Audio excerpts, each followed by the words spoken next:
Hello, and welcome back to another episode of the Western Canon Challenge, where we are reading the entirety of the Western Literary Canon out loud. Today we are continuing our series on Ralph Waldo Emerson, specifically Journal Collection number 30, dating from the year 1839.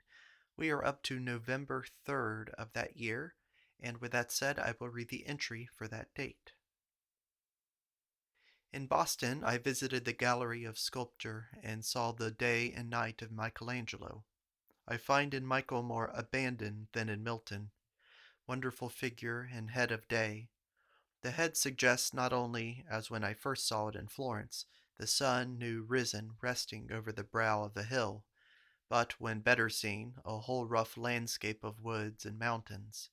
I see for this figure being called day, and I call the night night.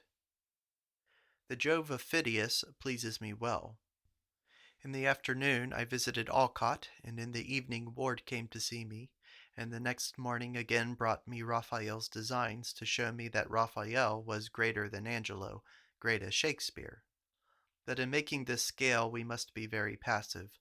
The gods and demigods must seat themselves without seneschal in our Olympus, and as they can install themselves by seniority divine, so will I worship them, and not otherwise. I had told Alcott that my first class stood for today, perhaps thus: Phidias, Jesus, Angelo, Shakespeare. Or if I must sift more sternly still, Jesus and Shakespeare were two men of genius. The common reply to the physician is, "See how many healthy men use foods and liquors and practices which you reprehend." And men see in this fact a treachery in nature herself, instead of esteeming it the bending goodness of the god, the resistance of the soul, the moral purchase, the intercession of the spirit, the elasticity straining still against the noxious wrong and giving the poor victim still another and yet another chance of self-recovery and escape. Health. Is it becoming or agreeable to your imagination that the bursts of divine poetry, that the new delineations of God and his world should be the inspirations of opium or tea? It is the condition of inspiration. Marry nature, and not use her for pleasure. He who has not yet departed from his innocence stands in the highway which all souls must travel, and solitary as he may at moments seem to himself, he is lovely, and that which we seek in society, so that he appears to all beholders to stand betwixt them and the sun, a transparent object, and whoso journeys towards that person journeys towards the sun. But he who departs from his innocency must be loved for himself and not for virtue. The time given to courting his affection is lost to any other object, and the affection itself is a false and fugitive affection. It is only known to Plato that we can do without Plato. Older, older, we wish sign in praising or describing aught that the eye has seen other things, deep eyes that have drank more of this wine than others. Nose and teeth. I saw at the Athenaeum with great pleasure that old head of Jove attributed to Phidias. It is sublime in general, and in all the details except the nose, which did not beseem the father of the gods. Indeed, it is not easy to imagine the shaping of that feature, long ago excluded from epic poetry, worthily for such a form. And this is strange. Yet the nose of Caesar and of Pitt suggests, quote, the terrors of the bleak, I have mentioned elsewhere that the teeth in the physiognomy express limitation. For that reason it is very plain that no painter could dare to show the teeth in the head of Jupiter. And the city delights the understanding. It is made up of finites, short, sharp, mathematical lines, all calculable. It is full of varieties, of successions of contrivances. The country, on the contrary, offers an unbroken horizon, the monotony of an endless road, of vast uniform plains, of distant mountains, the melancholy of uniform and infinite vegetation. The objects on the road are few and worthless. The eye is invited ever to the horizon and the clouds. It is the school of reason. The problem which belongs to us to solve is new and untried. Born in the age of calculation and criticism, we are to carry it, with all its triumphs, and yield it captive to the universal reason. Educated in the very shop and the mill, taught that nature exists for use and the raw material of art, conveyed, clothed, fed by steam, educated in traditions, and working in state, in church and education, and in charities by mechanical methods, we are yet made to hear the auguries and prophecies of the soul, which makes light of all these proud mechanisms, breathes on them, and they become ashes and shadows, and calls us to the holy and eternal, not by the past, but by the present, not by men, but alone, not by Bibles, but through thought and lowliest submission of heart. I see already this effort in eminent individuals. They are renouncing that which had been their pride. They encounter scorn and live with scorned men. They acquire a serener, heavenlier eye and brow. They avow and defend what yesterday they contradicted, and gain daily a reliance on principles and the habit of self-reposing childlike on the lap of the incessant soul. The greatness of all our heroes is to be revised. All reputations each age revises. Very few immutable men has history to show. We are to issue a quo warranto and revoke the characters of fame. There are all degrees of greatness, and this foolish praising so vague and superlative must be retrenched. November 6th. People hold to you as long as you please yourself with the ideal life only as a pretty dream, and concede a resistless force to the limitations of the same, to structure or organization, and to society. But as quickly as you profess your unlimited allegiance to the first, so far as to be no longer contented with doing the best you can in the circumstances, but demand that these mountain circumstances should skip like rams and the little hills like lambs before the presence of the soul, then they distrust your wisdom and defy your resolutions. And yet nature is in earnest. That aspiration in every heart which they like that you should paint or carve or chant, anything but enact, is not a castle in the air. They moreover admit it in the moral world. They concede that a perfect justice should be sought and done, but an intellectual equality, an intellectual society, a mode of domestic life in which trifles should at last descend to their place, confectionery should come down, and character, art, and joy ascend. This is an incredible proposition. But what they concede destroys the force of their denial. Nature is unique throughout. The prayer of the soul predicts its own answer in facts. The moral nature is not a patch of light here, whilst the social world is a lump of darkness there, but tends incessantly to rectify and ennoble the whole circumference of facts. Never was anything gained by admitting the omnipotence of limitations, but all immortal action is an overstepping of these busy rules. In Rome, a consul was thanked by the Senate because he had not despaired of the Republic. Today a letter came to me from John Sterling, so have I two friends in England to make the heart and mind glad. A great man stands on God, a small man stands on a great man. A man's subject always lies in his recent thought and habits, and is to be found by just observations, not in odd moments, but in sane moments. Honor him whose life is a perpetual victory. Virtue was never yet a good Whig. Ward showed me a volume of Raphael's designs by way of evincing Raphael's title to stand in the first class of men of genius. The book did certainly surprise me with the opulence of his genius, and if this were a question in which details of power had any place, this would be the unexceptionable evidence. But it is a question not of talents, but of tone, and not particular merits, but the mood of mind into which one and another can bring us and the only relevant testimony. Prudence governs the world, and not religion, or science, or art. Mr. Cunard sends the steam packet from Boston to England, and not I. In order that principles should rig and man and sail the ship, it needs to begin far back and bring about a new state of society. At present, a right-minded individual can only live so as to point at these ends, to imply love and art and knowledge in every moment of his life. An admirable account of the Battle of Lutzen is contained in the fourth volume of the Harleian Miscellany, translated from the French, though if it were not so stated I should not suspect a translation. The piece was printed 1633, 4-2, 45 pages, far superior to anything I remember in Schiller's War. The story of the Battle of Lutzen is worthy of Plutarch. Quote, Gustavus was never weary, though ever busied, as if action had been his nourishment.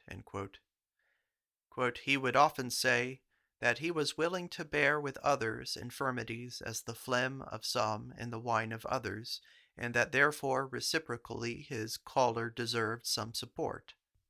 And, to say truth, this passion may challenge and win connivance from him who shall duly consider his working spirit never weakened, though ever bended, etc., etc. In the same volume is Cavendish's Negotiations of Cardinal Wolsey, printed in London, 1641. Cavendish, who was Wolsey's gentleman usher, being sent before him, when in France to secure lodgings at Champagne, relates that on his arriving at Champagne, being sat at dinner in his inn over against the market-place, he, heard a great noise and clattering of bills, and looking out I saw the officers of the town bringing a prisoner to execution, and with a sword cut off his head. I demanded what was the offense. They answered me, for killing of red deer in the forest near adjoining. And incontinently they held the poor man's head up a pole in the market-place between the stag's horns, and his 4 quarters set up in 4 places of the forest. Certainly this anecdote is not a specimen of law as we know it in America. Government is here less ferocious, but it has not yet become amiable. Does the custom house, does the statute book associate itself with any idea of gladness, of genius, of holiness, of the progress of man? When we look at a plant, at a gem, at a landscape, we behold somewhat accordant with, though inferior to, our own nature. But I ask if a man should go to walk in the woods, and should there find suspended on the oaks or bulrushes electioneering placards setting forth the pretensions of Mr. Van Buren or Mr. Harrison, whether the new train of thoughts thus awakened would harmonize with the place, or would exalt his meditation. Is not the breast of man the home of the vast and the awful, as well as the gay and convenient? The holy ideal still soars above us, let us mount as we will, and is as far from the heights of thought as from the chaffering of the market. Our moods do not believe in each other. Books. Linnaeus's Tour in Lapland and 2 French novels. I read the first as White's Selborne, or Plutarch, or Elgin Marbles, or the cold, moist morn itself. The latter is lamp smoke and indigestion. November 9th. We are helped along by good and bad. Ambition, want, vanity, and such canaille spurs us to industry. I have no love for Lord Brougham, yet the recital of his immense and unweariable activity inspires good resolutions in me.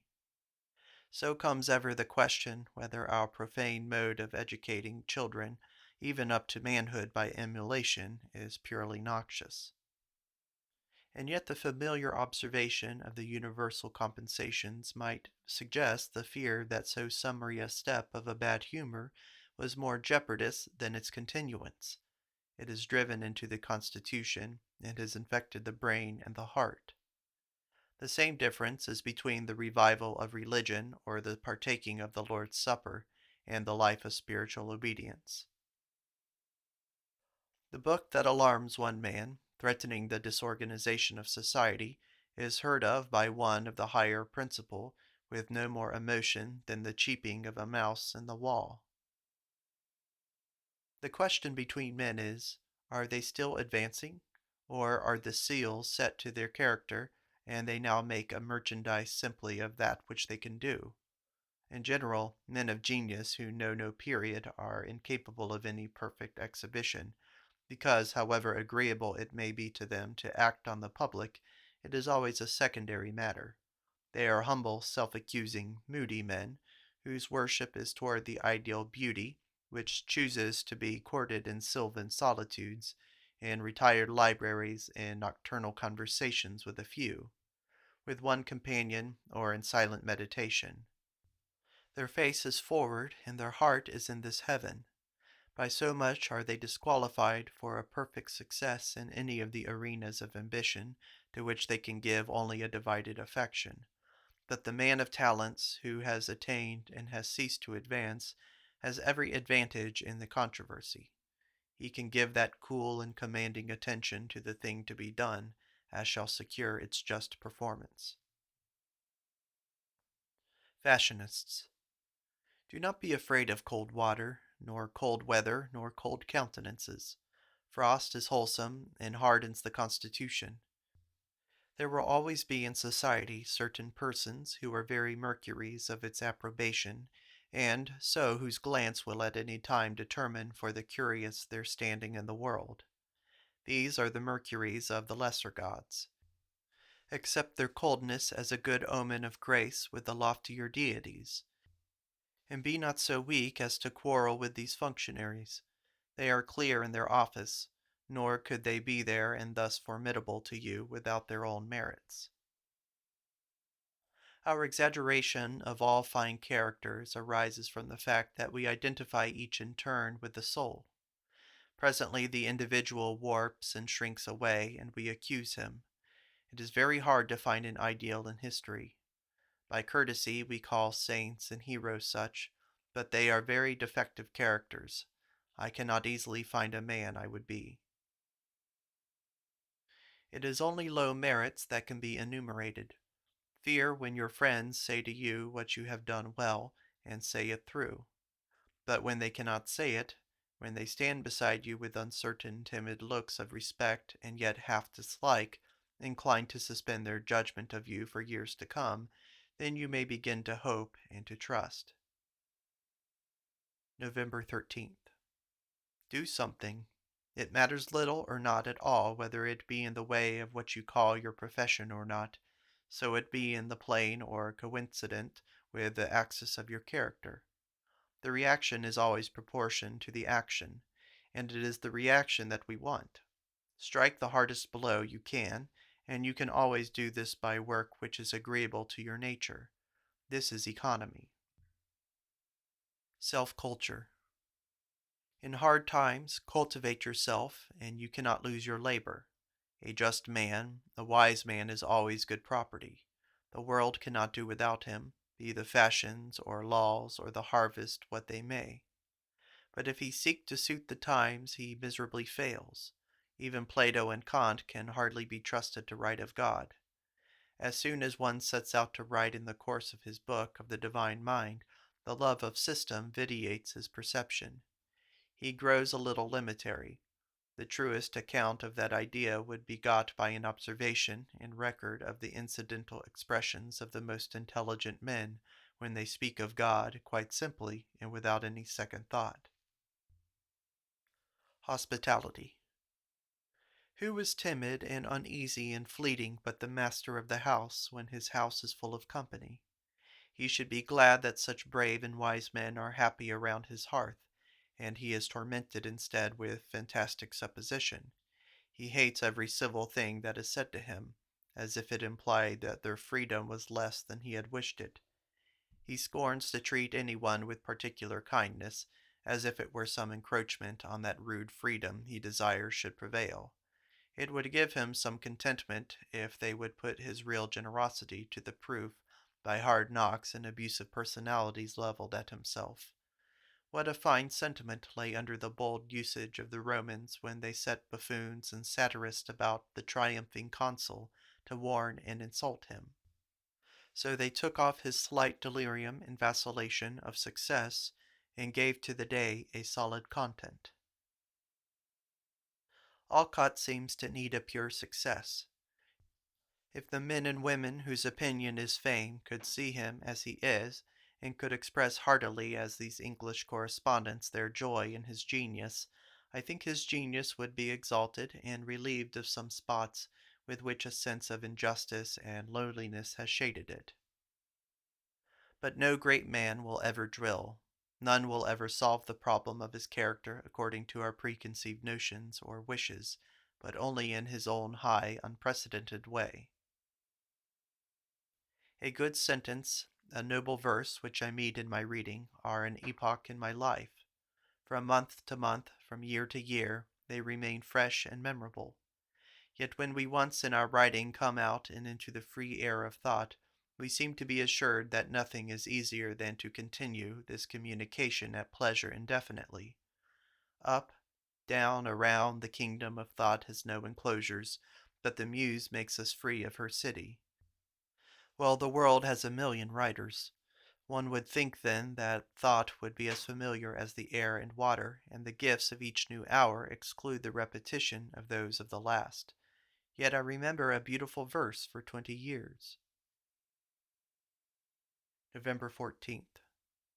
We cannot overvalue our age. All religious considerations lead us to prefer it. Then it is our all. It is the world, as the wandering seabird which, crossing the ocean, alights on some rock or islet to rest for a moment its wings, and to look back on the wilderness of waves behind and forward to the wilderness of waters before. So stand we perched on this rock or shoal of time, arrived out of the immensity of the past, and bound and road ready to plunge into immensity again. Generosity does not consist in giving money or money's worth. The poor, therefore, are only they who feel poor, and poverty consists in feeling poor. S.M.F. writes me that she waits for the lectures, seeing well, after much intercourse, that the best of me is there. She says very truly, and I thought it a good remark which somebody repeated here from S.S., that I always seem to be on stilts. It is even so. Most of the persons whom I see in my own house, I see across a gulf. I cannot go to them, nor they to me. Nothing can exceed the frigidity and labor of my speech with such. You might turn a yoke of oxen between every pair of words, and the behavior is as awkward and proud. I see the ludicrousness of the plight as well as they. But having never found any remedy, I am very patient with this folly or shame, patient of my churl's mask, in the belief that this privation has certain rich compensations, inasmuch as it makes my solitude dearer, and the impersonal God is shed abroad in my heart more richly and more lowly welcome for this porcupine impossibility of contact with men. And yet in one who sets his mark so high, who presumes so vast an elevation as the birthright of man, is it not a little sad to be a mere mill or pump yielding one wholesome product at the mouth in one particular mode, but as impertinent and worthless in any other place or purpose as a pump or a coffee mill would be in a parlor or a chapel? I make rockets. Must I therefore be a good senator? Mimicry. We cannot hear anyone mimic the notes and sounds of the lower animals, as frogs, birds, insects, without instantly conceiving a new and immense extension possible to the descriptiveness and energy of language. One mind. All languages are intertranslatable. Systems. I need hardly say to anyone acquainted with my thoughts that I have no system. When I was quite young, I fancied that by keeping a manuscript journal by me, over whose pages I wrote a list of the great topics of human study, as religion, poetry, politics, love, etc., in the course of a few years I should be able to complete a sort of encyclopedia containing the net value of all the definitions at which the world had yet arrived. But at the end of a couple years my cabinet cyclopedia, though much enlarged, was no nearer to a completeness than on its first day. Nay, somehow the whole plan of it needed alteration, nor did the following months promise any speedier term to it than the foregoing. At last I discovered that my curve was a parabola whose arcs would never meet, and came to acquiesce in the perception that although no diligence can rebuild the universe in a model by the best accumulation of disposition of details, yet does the world reproduce itself in miniature in every event that transpires, so that all the laws of nature may be read in the smallest fact, so that the truth speaker may dismiss all solicitude as to the proportion and congruency of the aggregate of his thoughts, so long as he is a faithful reporter of particular impressions. Literature is now critical. Well, analysis may be poetic.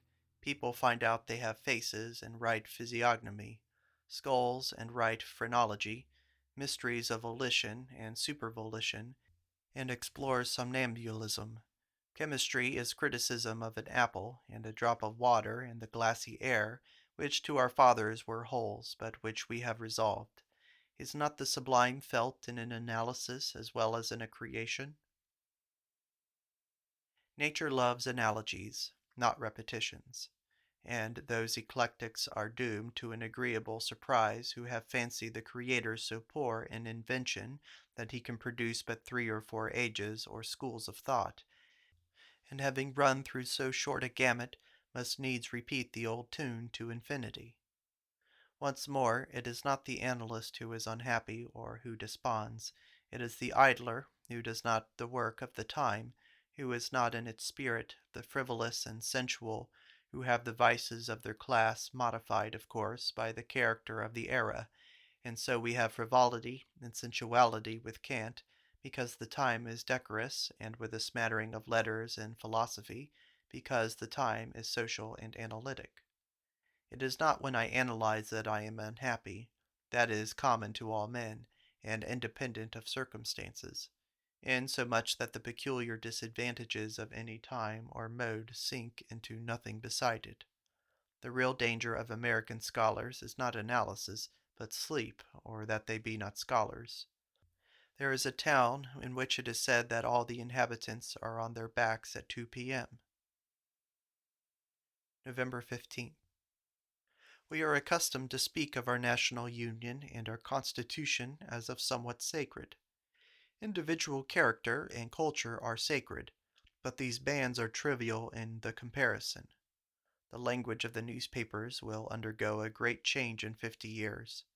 The precious metals are not quite so precious as they have been esteemed. The spirit of political economy is low and degrading. Man exists for his own sake, and not to add a laborer to the state. Therefore I never can forgive a great man who succumbs so far to the mere forms of his day as to peril his integrity for the sake of adding to the weight of his personal character the authority of office, or making a real government titular. Adams, Clay, and Webster electioneer, and nature does not forgive them, for thus they compromise their proper majesty, and are farther than ever from obtaining the adventitious. Our life is infested by unjust persons, by fools, by paltry fellows who win a political importance, by all these tormentors who exercise a power of annoyance sadly disproportioned to the shortness of the term in which we converse with the ideas of religion, wisdom, and society. Yet the power to annoy which is given to these agents for a season we give. It is merely an outward or reflex exhibition of our defects. With the uprise of the soul, these recede and decay. In the beginning of thought, we discriminate between all those means and labors which contribute to a well-being of the senses, and those in which the means and the end are one, or which seek an absolute good, as justice. Whatever proposes this end without end is sacred in our eyes. All the mechanic arts contribute nothing to this end. The commerce of the world forwards this end no more than the Indian and his wampum belt. The forms of government, an Eastern despotism and a Western democracy, are indifferent to it. But love, friendship, poetry, solitude are friendly to the conscience. You would have me at advantage, O friend. You would come to face me by having first wronged me. You would cheat me of the majesty which belongs to every human being. November 16th. Politics. It is plain that the statesman occupies himself only with the measure, not with the opinion of the people. By directing all his understanding and affection on the fact, and not allowing the people or their enemies to arrest it, he is able to make his hands meet to come at his end.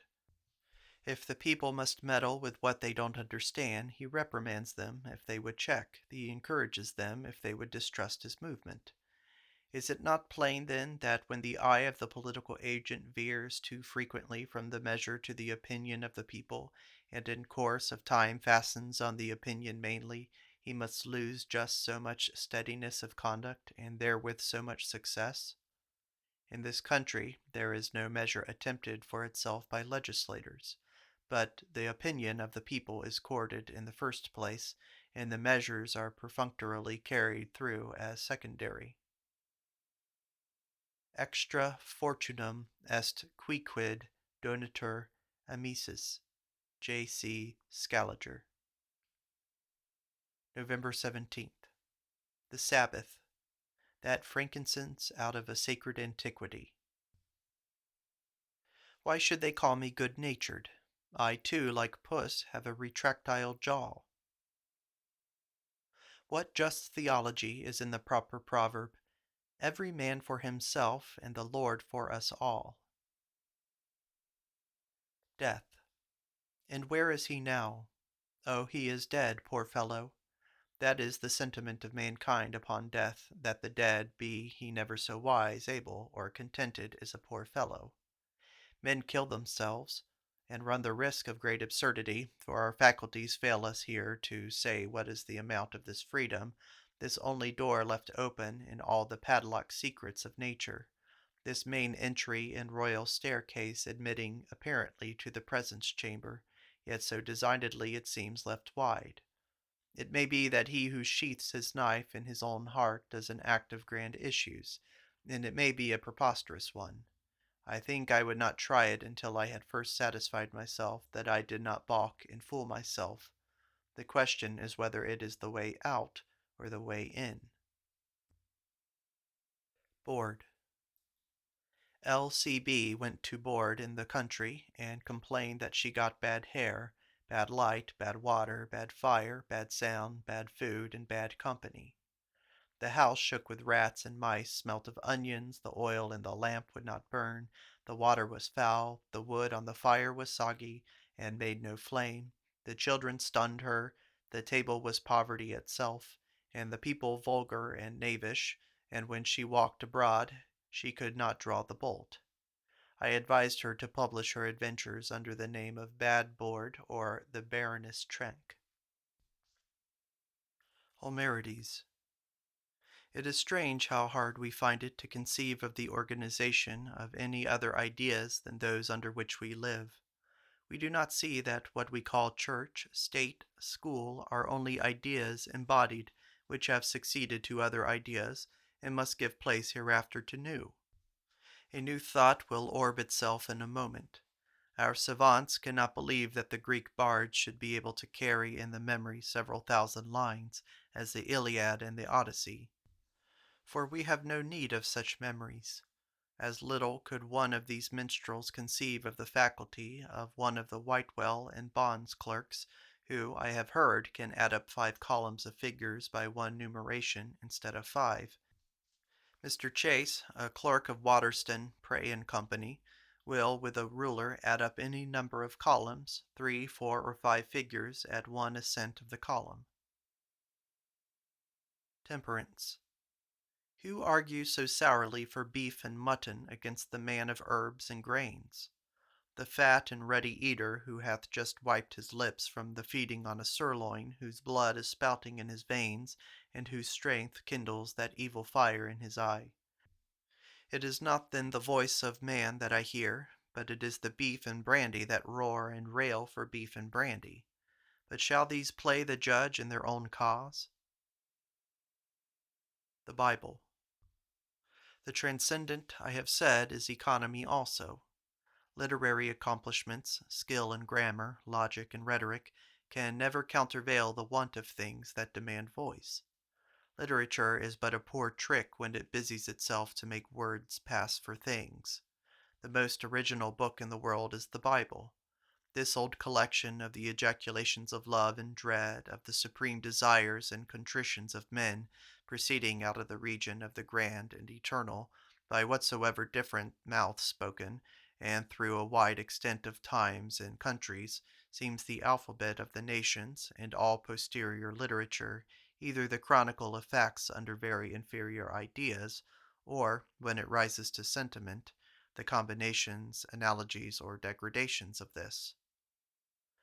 It is in the nature of things that the highest originality must be moral. The only person who can be entirely independent of this fountain of literature and equal to it must be a prophet in his own proper person. Shakespeare, the first literary genius of the world, leans on the Bible. His poetry supposes it. If we examine this brilliant influence, Shakespeare, as it lies in our minds, we shall find it reverent, deeply indebted to the traditional morality. In short, compared with the tone of the prophets, secondary. On the other hand, the prophets do not imply the existence of Shakespeare or Homer, advert to no books or arts, only to dread ideas and emotions. People imagine that the place which the Bible holds in the world it owes to miracles. It owes it simply to the fact that it came out of a profounder depth of thought than any other book, and the effect must be precisely proportionate. Gibbon fancied combinations of circumstances that gave Christianity its place in history, but in nature it takes an ounce to balance an ounce. I have used in the above remarks the Bible for the ethical revelation considered generally, including, that is, the Vedas, the sacred writings of every nation, and not of the Hebrews alone, although these last, for the very reason I have given, precede all similar writings so far to be commonly called the Book, or Bible alone. Eyes. Women see better than men. Men see lazily if they do not expect to act. Women see quite without any wish to act. Men of genius are said to partake of the masculine and feminine traits. They have this feminine eye and function so rich that it contents itself without asking any aid of the hand. Trifles may well be studied by him, for he sees nothing insulated. The plaid of a cloak, the plaits of a ruffle, the wrinkles of a face, absorb his attention and lead it to the root of these matters and universal laws. Then there is a French quotation from a Mademoiselle du Deffand, Letters of H. Walpole, that is untranslated. November 18th. We are constrained to compare continually the inspiration of Shakespeare with that of Isaiah, and each new fact with an old standard. Comparisons are odious, we say, and we feel a certain poverty of mind in a too sudden reference of some new merit to one or a few measures. Yet who does not see in this inevitable instinct which forces the rudest to compare the confession of one substance, of one cause, of one mind? Here follows a Latin quotation by a Vegetius entitled Scholar and Soldier, but it is not translated. Animal magnetism. Extasi omnia predicere. See Burton's Anatomy of Melancholy, Volume 1, page 12. This is the end of Part 5 of Emerson's journal collection number 30, dating from the year 1839. In the next video, we will complete this year and journal collection, starting with the entry for November 19th. Thank you for listening.